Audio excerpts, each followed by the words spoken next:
All right.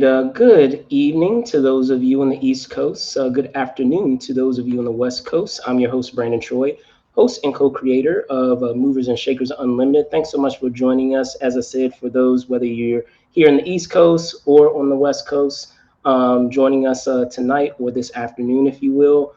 Today, I am, excited to bring on the guests that we have on today. They are the executive producer of the Discovery Plus series, known only as the Inventions that changed history. It's my pleasure to bring on Chuck Dalaklis. Let me bring him on now. Chuck, how you doing, man? Brandon, I'm well. How's it going? It's going good. It's going Great. good. Thanks for having me Uh, on. Absolutely, absolutely. So, first and foremost, as I said, thanks for hopping on and spending some time, if you will. Can you tell me, first, how are things? Because you're on the West Coast currently, right now, correct? I certainly am. We've had a hot weekend, but it's finally cooling off a little bit. All right, outstanding. They're good. So Things are good. let's just hit the ground running. Can you talk Yeah. a bit, about this series and how it came together in becoming a series? Sure. You know, Discovery Plus has been a great partner, and we were kind of sitting down and talking about a unique way to tap into pop culture, but stay true to the Discovery DNA. And we started talking about inventions as a whole, and that every invention has a story behind it. And then it was like, okay, well, if we're going to do this, let's think about inventions that people don't quite know that they want to know the story behind, the surprising inventions. And so we started talking about what those might be. And the next thing you know, this crazy show came out of it that we were able to dig into some of the most amazing inventions that you could ever imagine and find the story behind them and have comedians and experts and everybody from rocket scientists to actors to comedians weigh in on not just the impact that invention made, but also what went into them, what it took to create them.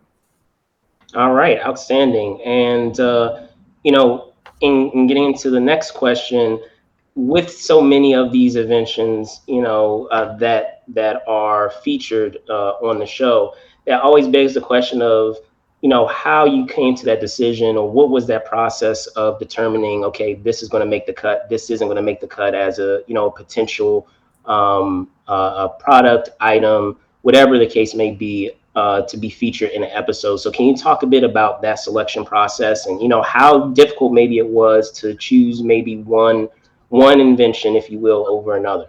Well, it was definitely difficult because there are so many inventions with so many great stories behind them. What we were really looking for more than anything here was inventions that had stakes, that had stories behind them. Because every invention has a story behind it, but there are so many stories of people who got screwed out of their invention, people who had their invention idea in the most bizarre circumstances, people who had an idea and then lost everything to another idea, or lost everything because they had a whim and went and did something else. So when we sat down to try to figure out what the best stories were going to be, we really dug into what the stakes were. Who had the most to lose? Who had the most to gain? Who were the most innovative? Who were the most creative? And who ultimately made an impact that in some of these inventions, 100 years later, 80 years later, 50 years later, would still affect us, and we would still be using them, Absolutely. or not use them anymore, but the memories we have of them.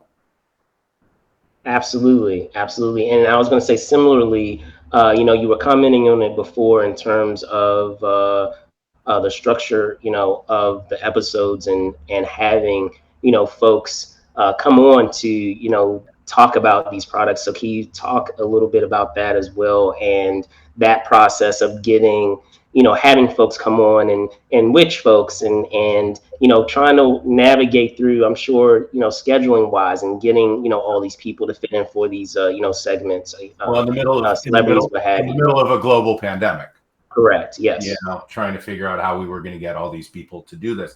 We had in the series, we have approximately 40 to 45 celebrities and comedians and actors, people who we knew had great personalities, who had really could dive into their memories of the devices or even use the devices and tell us how they affected them in the moment. So we had everyone from Piff the Magic Dragon to Amanda Seales from Insecure to Adam Carolla to Richard Kind from Mad About You to Brian Unger from Always Sunny in Philadelphia to Jeffrey Ross, who's the insult comic, who's really funny, to Anthony Cavon, who was in Love Victor, to Alec Mappa, to Eric Griffin. The list just goes on. And they are actors and comedians and people who could really look to these inventions and give us their interaction with them.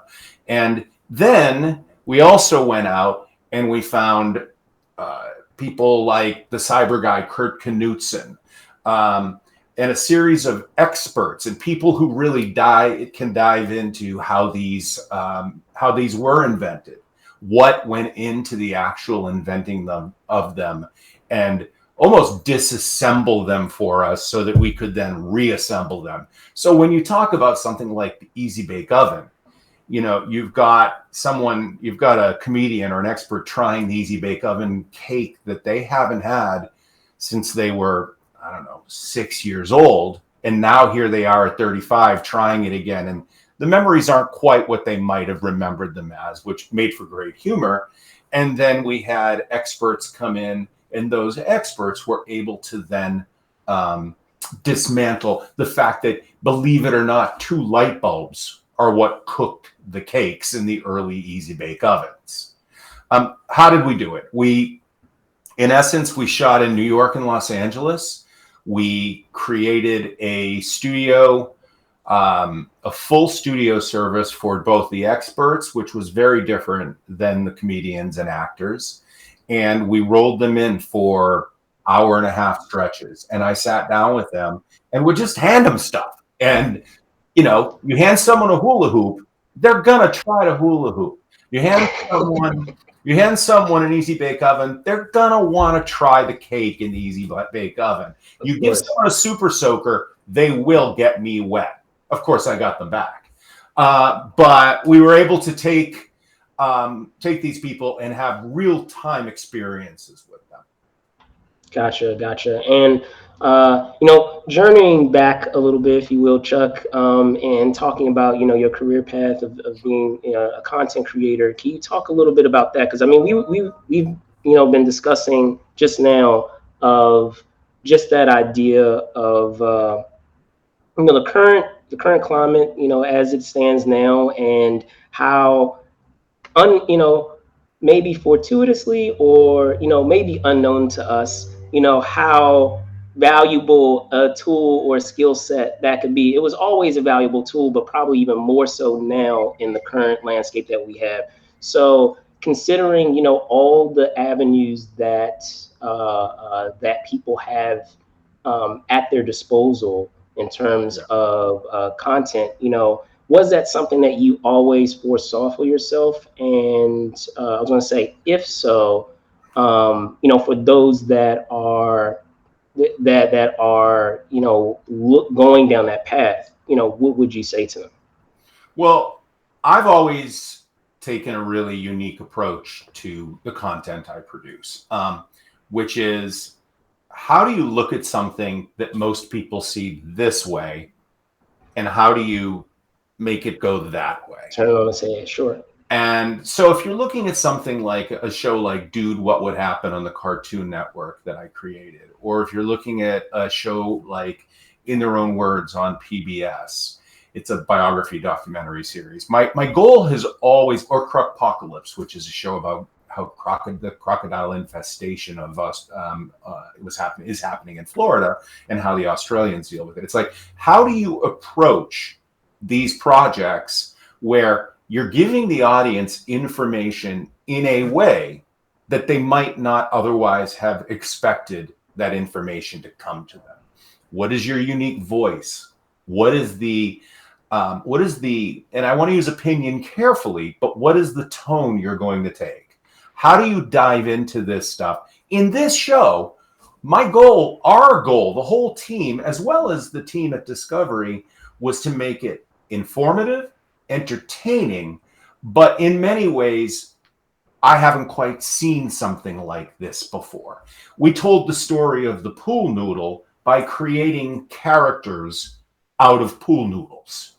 And so we said, okay, we need to tell that story. We need to tell the pool noodle story. How do we do that in a ridiculous way? We tell the story of the stripper pole with sock puppets. We tell the story of the slinky using a mime. And so it's like, okay, well, you can go in and just tell the story the way people would normally expect the story to come across, or you can give them a perspective or a look where they're going to have a laugh, they're going to get information, but they're going to be like, oh my God, you've got to watch this show on Discovery Plus. This is crazy. And that's always been the direction as a content creator. So to content creators, to anybody who's doing this stuff, it's just really important that you create your personality as part of the personality of the program. Always knowing who your viewer is going to be, always respecting the viewer, always understanding that they want the information. But how do you, as a content creator, create or give them something in not the way they expect it, but the way that they're like, wow, I hadn't really thought of it that way. Indeed, indeed. So Chuck, thank you so much. I know it was, a juggling act of squeezing in time to chat with you. So I really do appreciate it. Before I let you go, can you tell folks where they can find you? Sure.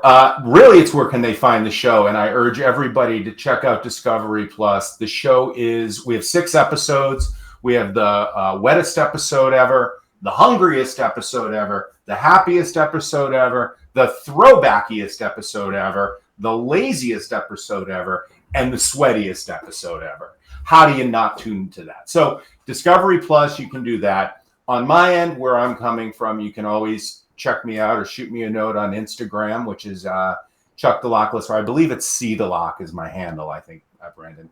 So feel free to reach out, but any questions on that. But this has been a really fun show. And I think that anybody who tunes into it is going to walk away winning their next trivia night, or at least sitting around the dinner table where everybody thinks they're the ultimate genius.